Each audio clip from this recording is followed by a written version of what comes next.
Good morning everyone. As we were doing the topic general Lebesgue integral, उसी से related हमारे कुछ questions हैं। रीमान इंटीग्रल से रिलेटेड हमारा जो फर्स्ट क्वेश्चन है वो क्या है, देखो। Consider a function f closed 0,1 to R given by f of x is equals to 1 when x is rational and -1 when x is irrational. या फिर हम ले सकते हैं कि -1 when an x is rational and 1 if x is irrational. तो दोनों ही केसेस में मॉड ऑफ एफ जो होगा वो रीमन इंटीग्रेबल होगा, लेकिन एफ नहीं होगा। जैसे हमने शो किया कि अगर एफ जो है लिबेग इंटीग्रेबल है तो मॉड ऑफ एफ भी लिबेग इंटीग्रेबल होगा, और अगर मॉड ऑफ एफ लिबेग इंटीग्रेबल है तो एफ भी लिबेग इंटीग्रेबल होगा, लेकिन रीमन के केस में ऐसा नहीं है। So we have mod of f क्या है, आपके पास 1 होगा। अगर मैं मॉड लूँगी एफ का तो दोनों केसेस में आपके पास क्या बनेगा, +1 बनेगा। तो इसका अपर सम क्या होगा? अपर सम क्या होता है, देखो अपर सम हमारे पास होता है समेशन कैपिटल एम आर और डेल एक्स आर, जहाँ पे कैपिटल एम आर क्या होता है, इसका अपर बाउंड होता है ना, सुप्रीमम होता है। और यहाँ पे सुप्रीमम मॉड ऑफ एफ तो क्या है, 1 ही है, तो सुप्रीमम भी क्या होगा, 1 होगा, इन्फीमम भी क्या होगा, 1 होगा। सो ये क्या बनेगा, 1 बनेगा। तो समेशन डेल एक्स आर, जब आप डेल एक्स आर का सम करते हो तो क्या बनता है, b माइनस ए बनता है, और b क्या है 1, 1 माइनस 0 क्या हो जाएगा, 1 हो जाएगा। सिमिलरली लोअर सम क्या आएगा मॉड ऑफ एफ का, mod of is equals to summation small m r del x r. Small m r क्या होता है, इन्फीमम होता है, और यहाँ पे इन्फीमम क्या है, 1 है, क्योंकि वैल्यू ही मॉड एफ की 1 है, तो इन्फीमम भी वही होगा और सुप्रीमम भी वही होगा। तो इन्फीमम क्या है, 1 है, तो मैं लिख सकती हूँ summation del x are.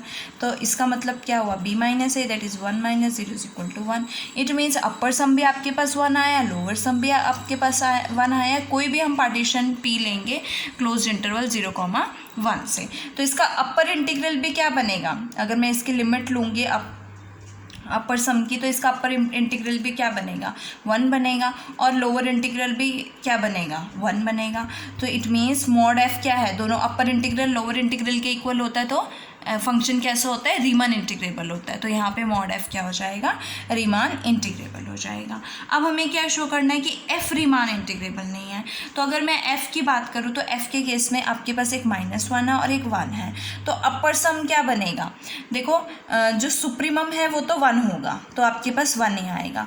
Lower sum में इन्फीमम क्या है, आपके पास स्मॉल एम आर क्या है, -1, तो ये -1 बनेगा, तो 1 माइनस 0 क्या वैल्यू आएगी, -1 आएगी। मीन्स अपर सम क्या होगा, 1 होगा, और लोअर सम क्या होगा, -1 होगा।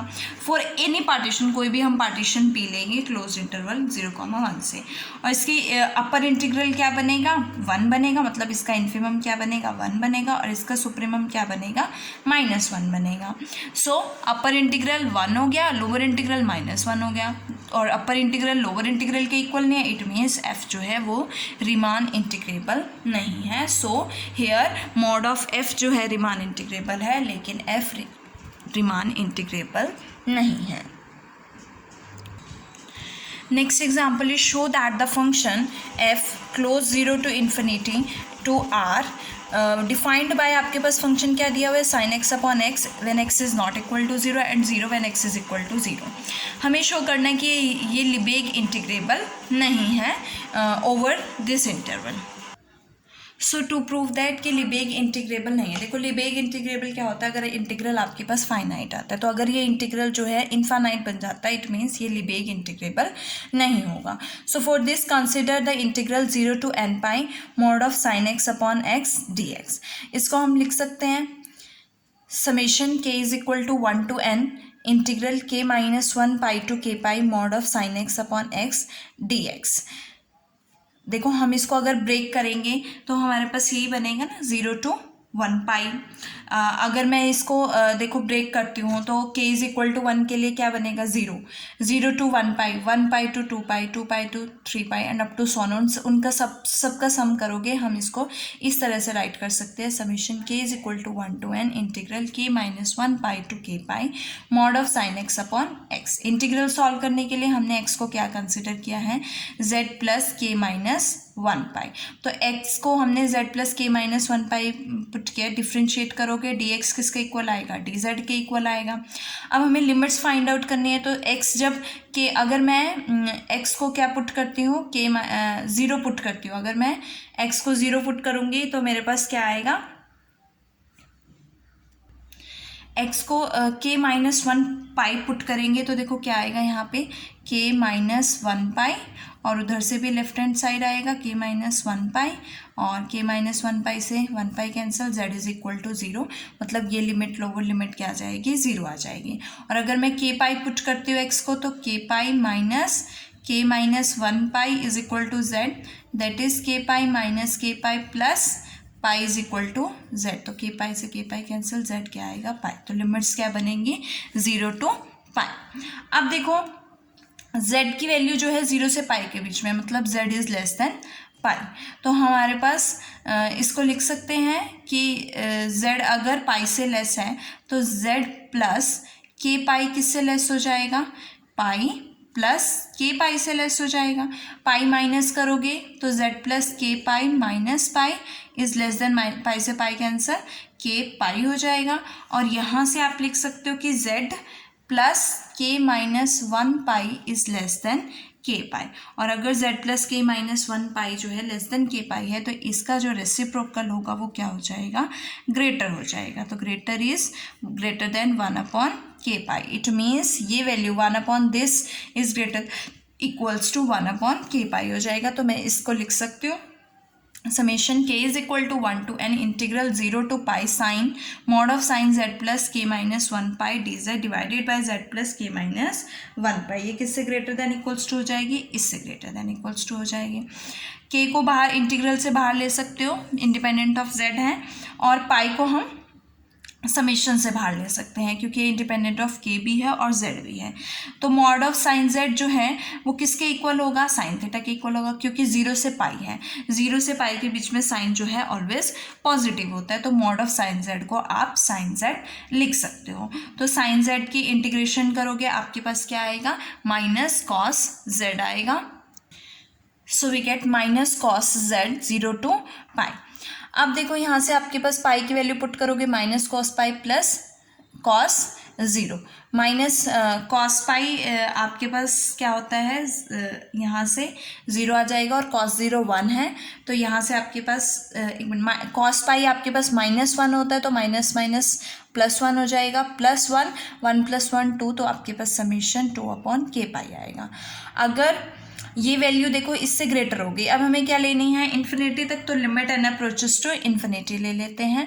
यहाँ पे limit n approaches to infinity करोगे तो ये वैल्यू क्या बनेगी, देखो 2 अपॉन के पाई है, तो k is equals to 1 to infinity, 2 upon k pi is equals to infinity. Put करोगे सो यहाँ से ओपन करोगे तो ये आपके पास क्या बनेगी, इनफाइनाइट बनेगी। Summation k is equal to 1 to infinity put करोगे 2 ओपन, या फिर आप यहाँ से भी ओपन करके लिमिट सब्सटीट्यूट करोगे तो आपके पास क्या आएगा, इन्फिनिटी आएगा। इट मीन्स अगर ये इंटीग्रल इनफाइनाइट हो जाता है तो मॉड एफ जो होगा नॉट लिबेग इंटीग्रेबल होगा, और अगर मॉड एफ लिबेग इंटीग्रेबल नहीं है तो as you know that mod f is Lebesgue integrable if and only if f is Lebesgue integrable. तो एफ भी क्या होगा, लिबेग इंटीग्रेबल नहीं होगा, और इसलिए f जो है रीमान इंटीग्रेबल भी नहीं होगा। Now next is if f is an integrable function, f हमें इंटीग्रेबल फंक्शन दिया हुआ है such that f is equal to 0 almost everywhere, then show that integral f is equal to 0। अब as you know that f किसके equal होता है, positive part of f minus negative part of f, and f is equal to 0 almost everywhere given है। तो it means positive part of f minus negative part of f जो है वो भी 0 हो जाएगा ऑलमोस्ट एवरीवेयर, और यहाँ से f पॉजिटिव किसके इक्वल आ जाएगा, f नेगेटिव के इक्वल आ जाएगा। अब f हमें क्या दिया हुआ है, इंटीग्रेबल दिया हुआ है, तो अगर f इंटीग्रेबल है f किसके इक्वल है, f positive minus f negative, और एज यू नो दैट कि f इंटीग्रेबल है है तो एफ पॉजिटिव भी इंटीग्रेबल होगा, एफ नेगेटिव भी इंटीग्रेबल होगा। सो अगर एफ पॉजिटिव और एफ नेगेटिव इंटीग्रेबल है और एफ पॉजिटिव जो है एफ नेगेटिव के इक्वल है, तो इंटीग्रल एफ पॉजिटिव भी किसके इक्वल होगा, इंटीग्रल एफ नेगेटिव के इक्वल होगा। लेफ्ट हैंड साइड में लेके आओगे तो integral f positive minus integral f negative is equal to 0, और ये वैल्यू किसकी है, इंटीग्रल एफ की है, तो इंटीग्रल एफ पे क्या आ जाएगा, 0 आ जाएगा, जो आपको शो करना था। Now next question is show that if f and g are measurable function, अगर एफ और जी मेजरेबल फंक्शंस हैं, then such that mod of f is less than equals to mod of g almost everywhere and g is integrable, then f is integrable. देखो mod of f जो है less than equals to mod of g है और almost everywhere है, तो it means इसके बाहर जो भी होंगे जहाँ पे मॉड ऑफ एफ जो है वो मॉड ऑफ जी से लेस नहीं होगा, उसका आउटर मेजर क्या होगा, 0 होगा। And as we know that कि इंटीग्रल जो होता है ज़ीरो का इंटीग्रल क्या होता है, 0 होता है, तो हम इसको पूरे एवरीवेयर के लिए ले सकते हैं। तो मॉड ऑफ एफ जो है less than equals to mod of g हो जाएगा। मॉड ऑफ एफ की वैल्यू क्या होती है, positive part of f plus negative part of f is less than equals to mod of g. So ये less than equals to g है, तो ये वैल्यू भी less than equals to g होगी, ये वैल्यू भी less than equals to g होगी। It means कि integral f positive is less than equals to integral mod g and integral f negative is less than equals to integral mod g. क्यों, क्योंकि आपके पास mod जी क्या है, integrable है, और अगर मॉड जी इंटीग्रेबल है तो ये भी क्या होगा, इंटीग्रेबल होगा, और ये भी इंटीग्रेबल होगा। नेक्स्ट ये इंटीग्रल भी इंटीग्रेबल हो गया, लेस देन इन्फानाइट हो गया, और ये भी इन्फानाइट हो गया। इट मीन्स एफ पॉजिटिव और एफ नेगेटिव दोनों ही इंटीग्रेबल हो गए, और अगर एफ पॉजिटिव और एफ नेगेटिव दोनों इंटीग्रेबल हो गए हैं तो एफ भी क्या हो जाएगा, इंटीग्रेबल हो जाएगा। Now next question is if f is an integrable function then show that f is finite valued almost everywhere। कि अगर f जो है इंटीग्रेबल है तो f क्या होगा, फाइनाइट वैल्यूड होगा ऑलमोस्ट एवरीवेयर। ये हमने मेजरेबल सेट लिया है आर का, और एफ जो है हमें इंटीग्रेबल दिया है ऑन ई, तो देयरफॉर मॉड एफ भी क्या हो जाएगा, इंटीग्रेबल हो जाएगा ई पे। और अगर मॉड एफ इंटीग्रेबल है it means integral mod F जो है वो लेस देन क्या हो जाएगा, इनफाइनाइट हो जाएगा ओवर द सेट ई।